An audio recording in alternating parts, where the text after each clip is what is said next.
kice kika fara mun alkawar, wai zaki so ni yanzu kin gudu kin tafi kin bar ni. To Allah da shi ya zam silar ki sanni na san ki mu fara so, shi zai kula da ni ya kare ni sharrin ki. A da baya na so ki na bi ki, ina tunanin ki dare da rana.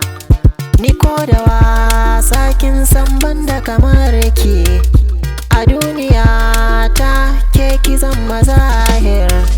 Bani na fara ba, ba za na kare ba, so ne mafari na. Baby dawo, baby dawo, baby dawo, baby dawo, dawo, dawo dubi idona.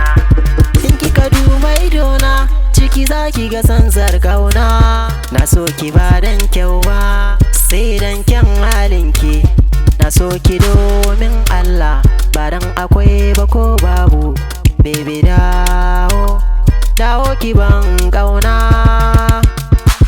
Tallafa mun na ganki baby, kin ji dan Allah zana cin masa'ina. In kika je kika bar ni, umma da abba na, kanne da yayyena, dangi abokaina, kin ga za su yi rashi.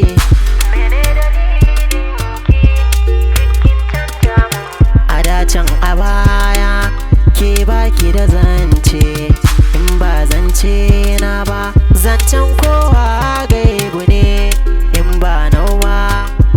Baby dawo, tausaya mun ki agaza mun, ki bani kauna, baki bani rai ba, kar ki zama ajalina.